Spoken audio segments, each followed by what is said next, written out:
Bonjour et bienvenue pour la 5e partie de ce cours vidéo d'informatique destiné aux débutants et consacré à l'initiation et à la découverte de Windows. Je suis David pour ordirepar.com et dans cette vidéo, on va s'intéresser à la manipulation des fenêtres, c'est-à-dire la façon de les agrandir, de les réduire, de modifier effectivement leur taille, de les réorganiser, de les déplacer, tout ce qui touche à la manipulation des fenêtres donc. C'est ce que je vous propose tout de suite après un petit générique.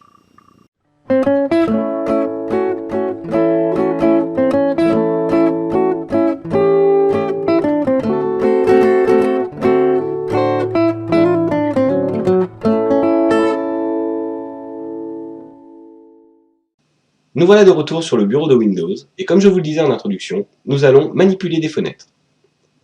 Pour la petite histoire, Windows signifie fenêtre en anglais. Pour manipuler des fenêtres, il va nous falloir bien entendu au moins une fenêtre à manipuler.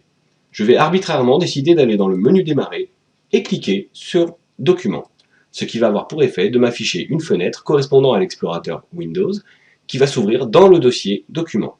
Ce dossier contient bien entendu des choses, des documents, des fichiers, mais ce n'est pas vraiment ce qui nous intéresse dans un premier temps. Ce qui va nous intéresser, c'est surtout l'anatomie de la fenêtre. On peut déjà remarquer qu'en haut à droite de cette fenêtre, il y a 3 boutons. Ces 3 boutons sont généralement trouvés dans toutes les applications Windows et vont permettre de contrôler la façon dont Windows affiche la fenêtre. Effectivement, si je pointe la souris sur l'un de ces boutons, j'ai une infobulle qui me dit à quoi sert ce bouton. Le premier va indiquer que la fonction est de réduire la fenêtre. Si je clique une fois avec le bouton gauche de la souris, effectivement, la fenêtre se réduit et vient se cacher dans la barre des tâches. Le programme n'est pas arrêté pour autant, il continue de s'exécuter en arrière-plan, mais la fenêtre n'est juste plus visible. Pour retrouver cette fenêtre, elle est dans la barre des tâches, il me suffit de pointer sur l'élément correspondant et de cliquer une fois avec le bouton gauche. La fenêtre sera alors restaurée dans les proportions qu'elle avait avant d'être réduite. Si je recommence, je clique, la fenêtre se réduit. Si je clique dans la barre des tâches, je récupère cette fenêtre. Le deuxième bouton représente un rectangle. Et si je pointe la souris sur ce bouton, j'ai une infobulle qui me dit agrandir. Effectivement, la fenêtre n'occupe pas l'intégralité de l'écran. Elle est donc dans un mode qu'on appelle le mode fenêtré.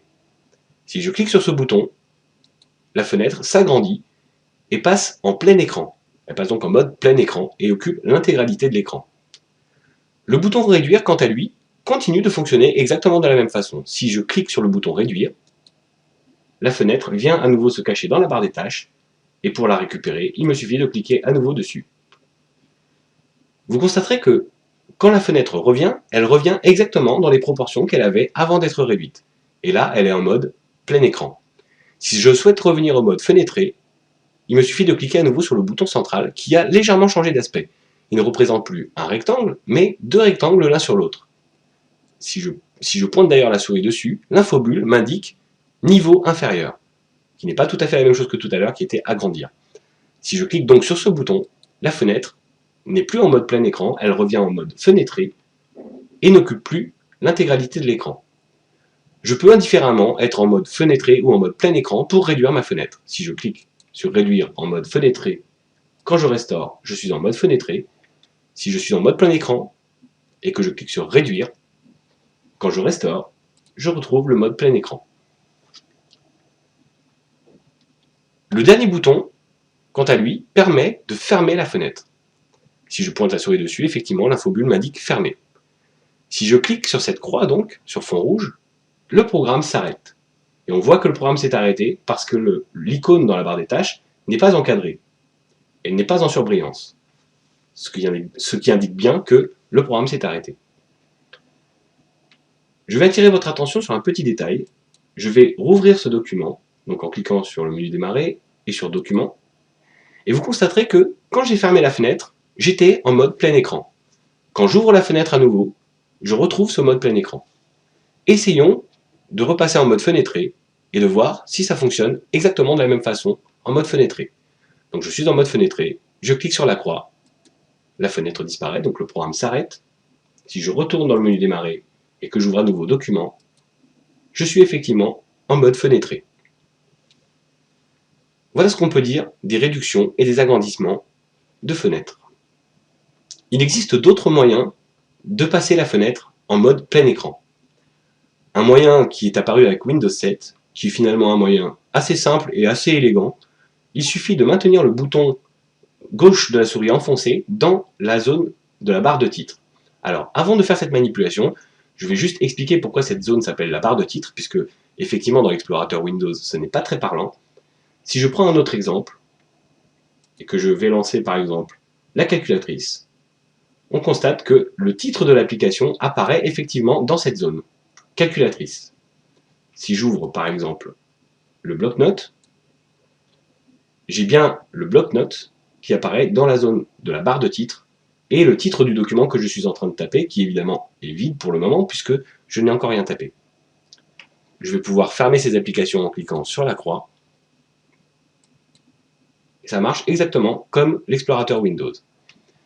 Cette barre de titre donc va nous permettre de gérer plusieurs choses sur cette fenêtre, notamment le déplacement de la fenêtre. Si je maintiens le bouton gauche enfoncé en cliquant sur cette barre de titre et que je me déplace dans quelque direction que ce soit, la fenêtre suit le mouvement de la souris. Et c'est en utilisant cette fonction de déplacement qu'on va pouvoir agrandir la fenêtre en mode plein écran par un moyen qui est apparu donc, comme je vous le disais, dans Windows 7.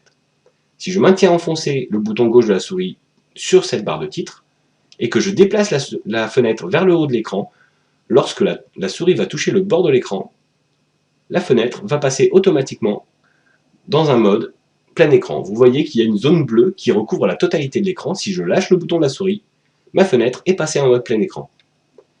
Pour ressortir de ce mode plein écran et revenir en mode fenêtré, il me suffira de cliquer à nouveau et de maintenir enfoncé la souris, donc le bouton gauche de la souris sur la barre de titre, et de déplacer la souris vers le bas de quelques centimètres, et je retrouve ma fenêtre en mode fenêtré.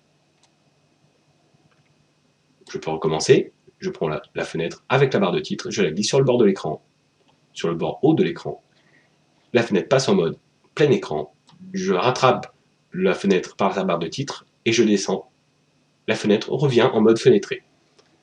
Il y a une autre possibilité, qui est de glisser la fenêtre sur l'un des bords de Windows, sur l'un des bords de l'écran du bureau. Si je prends toujours cette barre de titre, avec la souris que je maintiens enfoncée, et que je me déplace sur le bord gauche de l'écran, vous voyez que la zone bleue apparaît et occupe la moitié de l'écran. Si je lâche la souris, la fenêtre s'est redimensionnée automatiquement pour occuper la moitié de l'écran. Quel intérêt, me direz-vous? Bien tout simplement, si vous avez besoin de déplacer des choses d'un dossier à un autre, on va faire l'exemple. Si je clique sur le bouton démarrer et que je vais dans Images, je peux prendre la deuxième fenêtre, la glisser sur l'autre bord de l'écran. Vous voyez que la zone occupe l'autre moitié de l'écran, je lâche la souris, et j'ai comme ça mes deux fenêtres côte à côte, ce qui va me permettre de déplacer des éléments d'une fenêtre à une autre. Nous n'allons pas le faire dans cette vidéo, il y aura probablement d'autres vidéos qui permettront d'expliquer plus facilement comment copier des dossiers copier des éléments d'un dossier à un autre. Ce n'est pas l'objet de cette vidéo, mais vous voyez que déjà, on a les prémices de ce genre de choses. Je vais pouvoir fermer cette fenêtre et détacher cette fenêtre-là du bord de l'écran. Pour la détacher du côté de l'écran, de la même façon, il faudra que je maintienne enfoncée la souris sur la barre de titre et que je descende légèrement la souris de quelques centimètres et la fenêtre se détache et revient en mode fenêtré. Une autre façon de redimensionner ma fenêtre est d'utiliser les bords de chacun des bords de la fenêtre. Excusez-moi. Si je vais sur le bord droit, par exemple, de la fenêtre, on voit que la souris change d'icône, n'est plus représentée par la même flèche que d'habitude, et est représentée par une double flèche qui se déplace sur les deux côtés. Si je me déplace sur un bord de l'écran et que je maintiens une fois la souris avec ce type d'affichage, si je maintiens le bouton gauche de la souris enfoncé et que je déplace ma souris vers la droite ou vers la gauche, je peux agrandir ou réduire ma fenêtre en largeur. Bien entendu, ça marche également de l'autre côté. De l'autre côté, si je me mets exactement sur le bord, ma souris change d'affichage et est représentée par une double flèche. Si je maintiens le bouton gauche enfoncé, je peux agrandir ou réduire ma fenêtre. On a exactement le même mode de fonctionnement sur le bord bas de l'écran par exemple, et la souris va afficher une double flèche verticale vers le haut ou vers le bas, et si je maintiens le bouton gauche enfoncé, je peux réduire ou agrandir ma fenêtre. De la même façon, je peux également aller tout en haut de ma fenêtre et exactement sur le bord, pas sur la barre de titre mais juste au-dessus, et avoir le curseur de la souris qui change également et qui devient cette double flèche verticale. Et en maintenant le bouton gauche enfoncé, je peux l'agrandir ou la réduire. En faisant ça, je ne peux jouer que sur un paramètre à la fois, c'est-à-dire soit la largeur, soit la hauteur.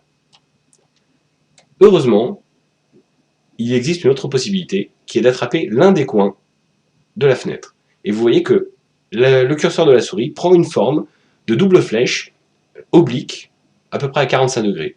Et si je maintiens le bouton gauche de la souris enfoncé, je peux, en suivant le sens des flèches, agrandir ou réduire ma fenêtre, mais dans les deux sens, que ce soit horizontal ou vertical, que ce soit en largeur ou en hauteur. Ça marche également de l'autre côté, et en fait ça marche sur n'importe quel angle. Je peux le faire en haut, et je peux le faire également de ce côté-là. Attention tout de même à ne pas cliquer sur la croix, mais ça fonctionne. Encore une autre possibilité de redimensionnement de ma fenêtre va être d'attraper le bord haut de la fenêtre et de le glisser jusqu'au bord de l'écran. Ma fenêtre va automatiquement s'ajuster à la hauteur maximale disponible sur le bureau. Je vais recommencer la manipulation avec une fenêtre légèrement plus petite. Si je me mets ici, j'attrape le bord haut de ma fenêtre et je le glisse sur le bord de l'écran. La zone bleue apparaît et je vois que je peux lâcher la souris. Ma fenêtre a été redimensionnée en hauteur sur l'écran.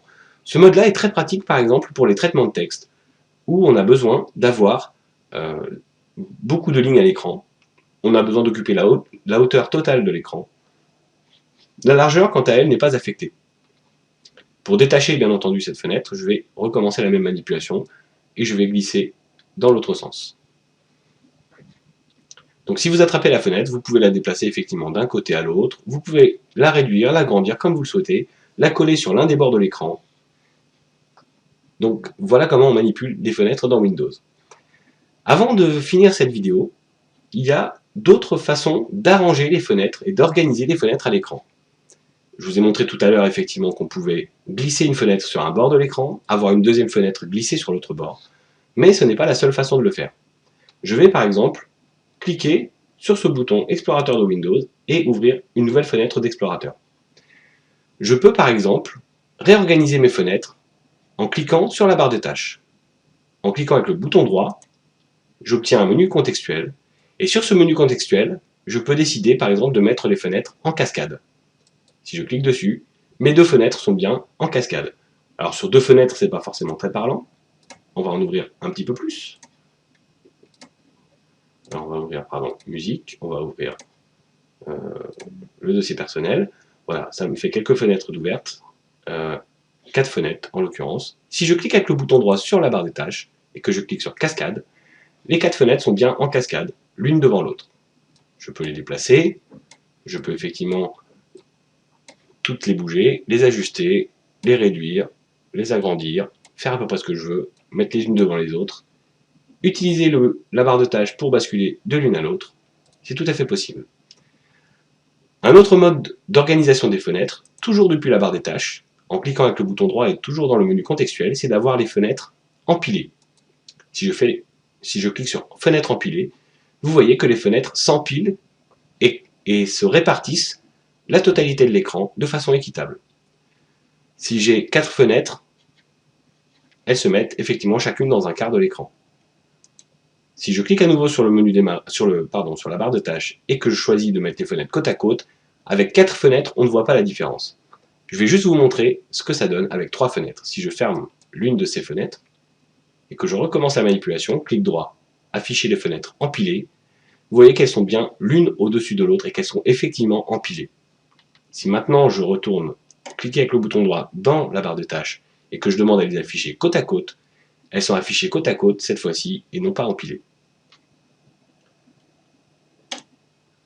Si je décide de ne plus les afficher côte à côte, je peux annuler l'affichage côte à côte. Et elles reviennent dans l'affichage qui était l'affichage précédent. On va avoir encore un petit exemple. Je remets en cascade les fenêtres. Je les remets comme ça. Et je vais essayer par exemple de mettre plusieurs éléments à l'écran.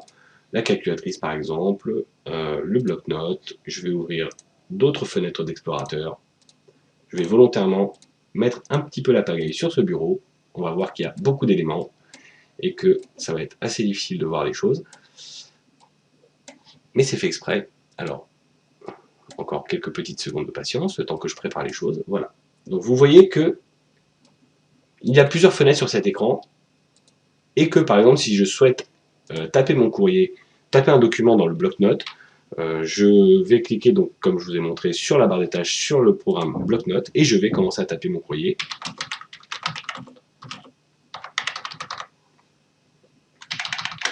Et je peux écrire ce que je veux. Mais toutes ces fenêtres à l'écran, ça me perturbe. Et j'aimerais pouvoir m'en débarrasser et ne garder que le bloc-notes à l'écran. Plusieurs possibilités s'offrent à moi, c'est soit de passer sur les fenêtres une par une et de cliquer sur réduire, mais vous vous rendez bien compte que ça va être assez fastidieux. Soit de cliquer, comme je vous l'ai montré dans les vidéos concernant la barre de tâches, sur le bouton afficher le bureau, qui va avoir pour effet de tout masquer, puis de retourner chercher le bloc-notes, ce qui est quand même assez long également. Si je clique à nouveau sur afficher le bureau, je vois que je retrouve toutes mes fenêtres. Depuis Windows 7, il existe une autre petite astuce qui permet de nettoyer un petit peu son bureau, un peu plus simplement et de façon un peu plus amusante. Si je clique et que je maintiens le bouton gauche enfoncé de la souris sur la barre de titre de mon bloc-notes, qui est l'élément que je veux conserver, et que je secoue la fenêtre de gauche à droite, toutes les autres fenêtres vont se masquer automatiquement. Voilà, c'était une petite astuce amusante. Je peux à présent fermer mon bloc-notes. Non, je ne souhaite pas enregistrer ce document. Et on se retrouve dans le monde réel pour une petite conclusion.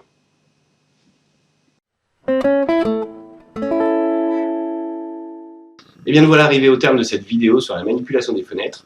Donc nous avons vu ensemble qu'on pouvait agrandir ou réduire les fenêtres, les passer en mode plein écran, les repasser en mode fenêtré, les réduire dans la barre des tâches. On pouvait également avoir plusieurs fenêtres qui s'affichaient à l'écran, les réorganiser de façon à les mettre côte à côte, ou les empiler grâce au menu contextuel de la barre des tâches. On peut également les mettre en cascade. On a vu qu'on pouvait manipuler ces fenêtres finalement à notre guide. J'espère que cette vidéo vous a été profitable, qu'elle vous a été bénéfique. Cette vidéo conclut également cette série destinée aux débutants et consacrée à l'initiation et à la découverte de Windows. Comme toujours, c'était David pour ordirepar.com. J'espère que cette vidéo vous a plu. N'hésitez surtout pas à la partager autour de vous, à en parler. Et éventuellement à me laisser un petit commentaire, je me ferai vraiment un plaisir de vous répondre. N'hésitez pas également à mettre un petit pouce vers le haut si vous avez apprécié cette vidéo, ou du moins cette série de vidéos. Je vous remercie et je vous dis à bientôt pour de prochaines vidéos.